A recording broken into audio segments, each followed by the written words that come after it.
2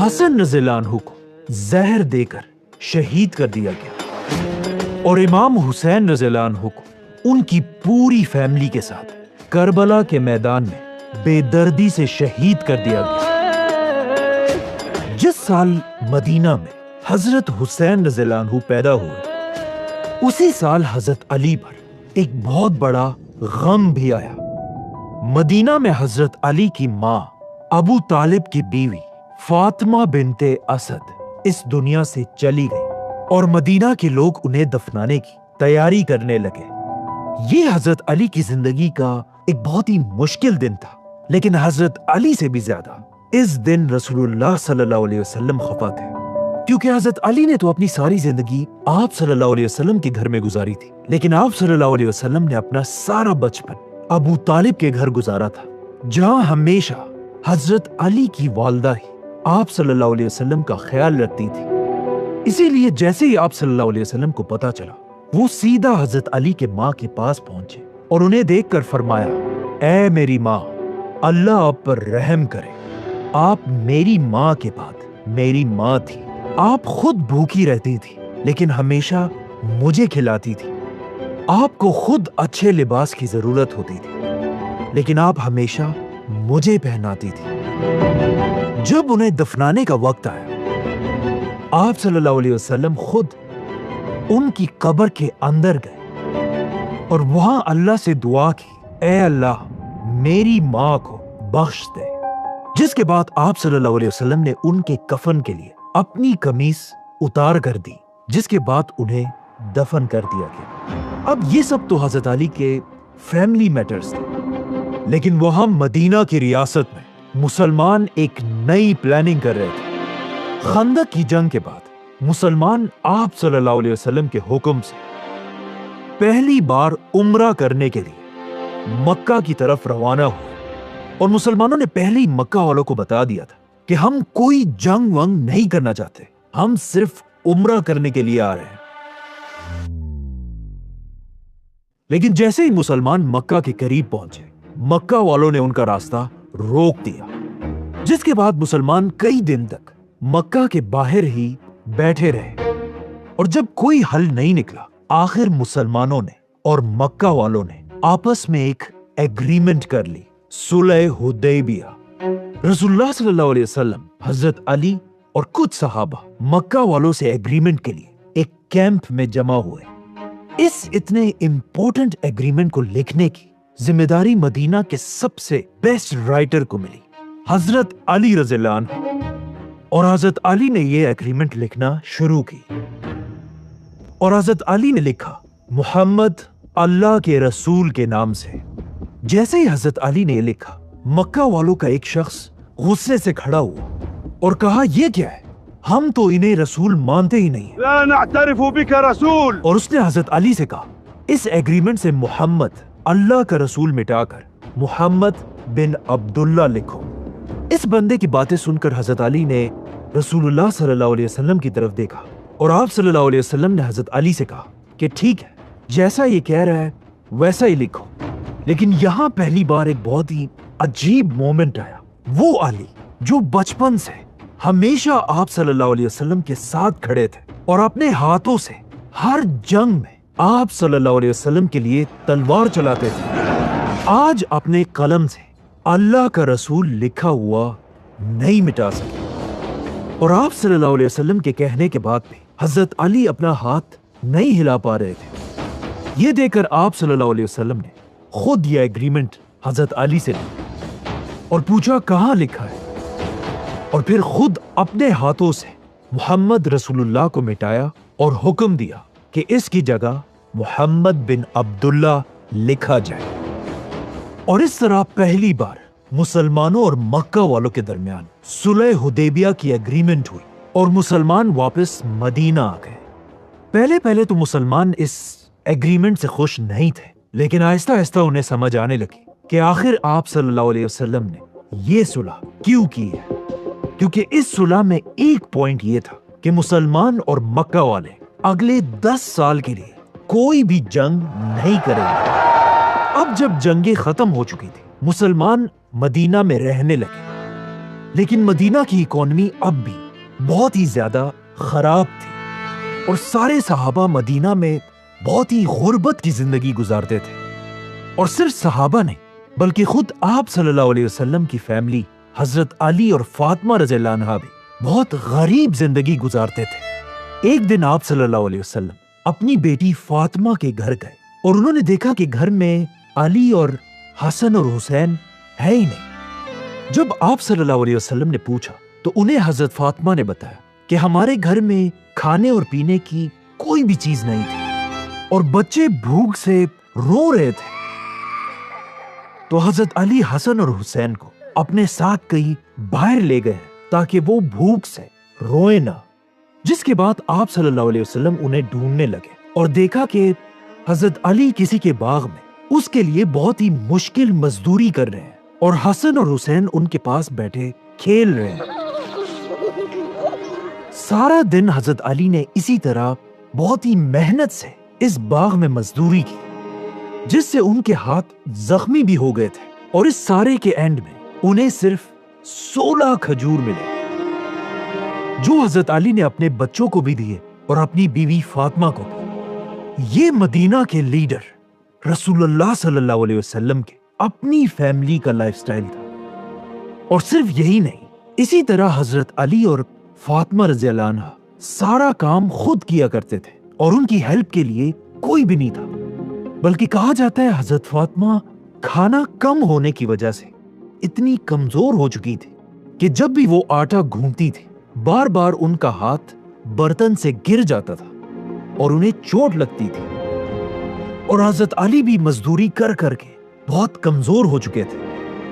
یہ دیکھ کر ایک دن حضرت علی نے حضرت فاطمہ رضی اللہ عنہا سے کہا کہ آپ جا کر آپ صلی اللہ علیہ وسلم سے ایک غلام کی ریکویسٹ کریں. تو حضرت فاطمہ نے جا کر اپنے والد آپ صلی اللہ علیہ وسلم سے ایک غلام کی ریکویسٹ کی, لیکن آپ صلی اللہ علیہ وسلم اپنی فیملی کو مدینہ کے عام لوگوں سے بڑا نہیں سمجھتے تھے. اسی لیے انہوں نے اپنی بیٹی فاطمہ کے اتنے سخت حالات کو دیکھنے کے بعد بھی انہیں غلام نہیں دیا. اب یہ بات تو کلیئر تھی کہ اس طرح غربت میں مسلمان اور زندگی نہیں گزار سکتے. تو یہاں پر مسلمانوں کی زندگی کا ایک بہت بڑا ٹرننگ پوائنٹ آیا جس سے مدینہ کے حالات ہمیشہ کے لیے بدل گئے. جنگ خیبر.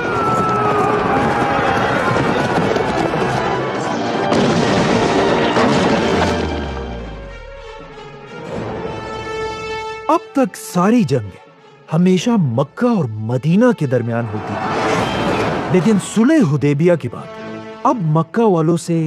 10 سال تک کوئی لڑائی نہیں ہو سکتی تھی. تو مسلمانوں نے اپنا رخ مکہ سے ہٹا کر عرب کی ایک اور بڑی سٹی کی طرف کیا جس کا نام تھا خیبر.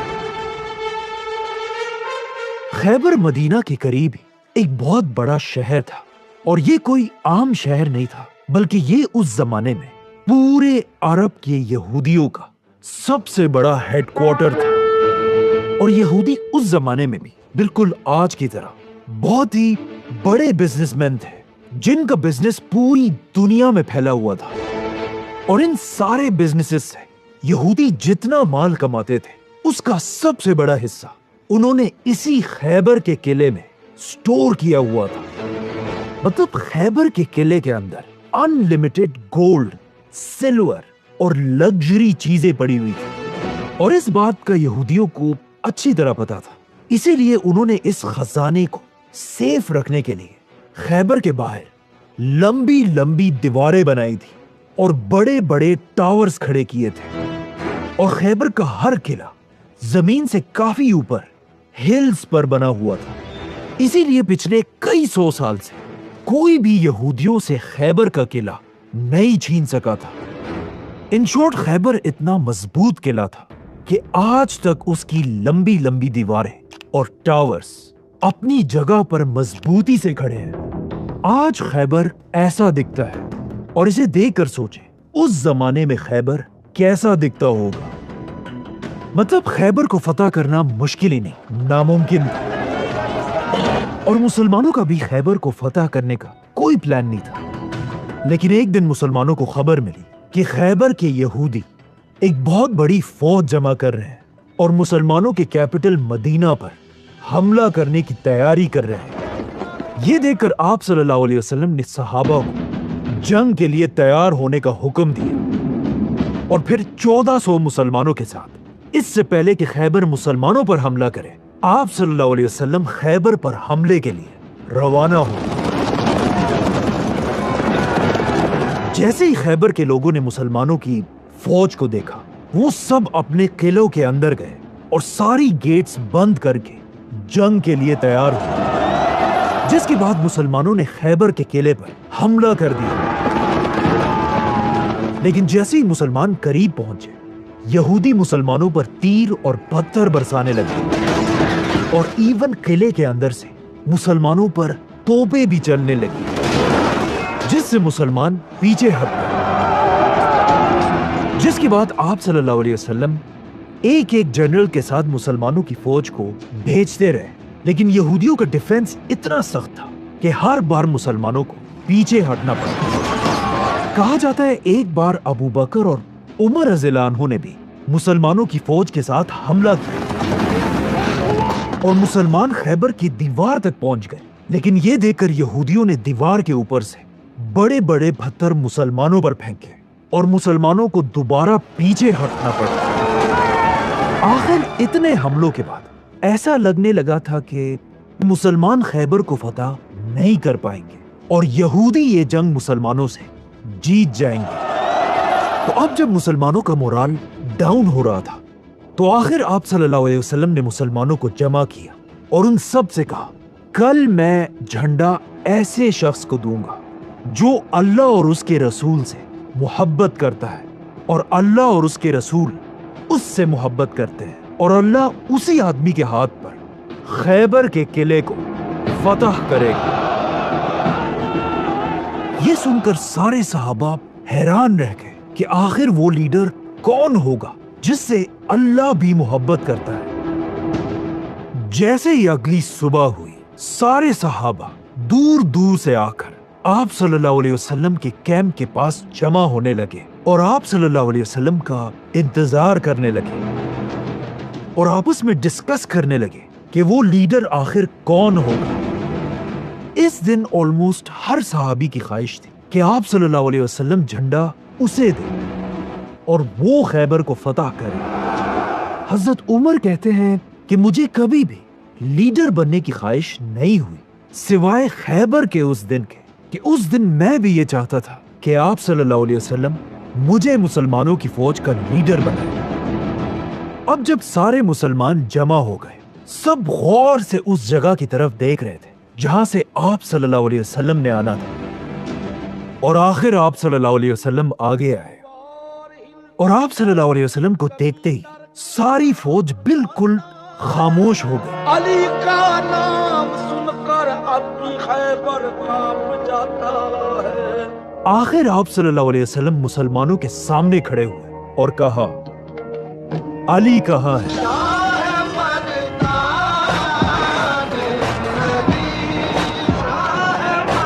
علی کا نام سن کر صحابہ ادھر ادھر دیکھنے لگے اور حضرت علی کو ڈھونڈنے لگے، لیکن حضرت علی اس دن وہاں تھے ہی نہیں۔ حضرت علی کی آنکھوں میں بچپن سے جو الرجی تھی، کنجکٹیوائٹس، اس دن دوبارہ حضرت علی کی آنکھوں میں وہی الرجی تھی۔ جب آپ صلی اللہ علیہ وسلم کو اس کا بتایا گیا تو آپ صلی اللہ علیہ وسلم نے حکم دیا کہ علی کو یہاں لایا جائے، اور صحابہ بھاگ بھاگ کر حضرت علی کے کیمپ پہنچے اور حضرت علی سے کہا کہ جلدی آئے، آپ ہی وہ لیڈر ہیں جن سے اللہ محبت کرتے ہیں اور آپ ہی خیبر کو فتح کریں گے۔ جس کے بعد حضرت علی ساری مسلمانوں کی فوج کو کراس کرتے ہوئے آپ صلی اللہ علیہ وسلم کے سامنے حاضر ہوئے۔ آپ صلی اللہ علیہ وسلم نے حضرت علی کی آنکھوں پر اپنا ہاتھ پھیرا، جس سے ان کی یہ الرجی ہمیشہ کے لیے ختم ہو گئی، اور پھر آپ صلی اللہ علیہ وسلم نے سب کے سامنے حضرت علی کو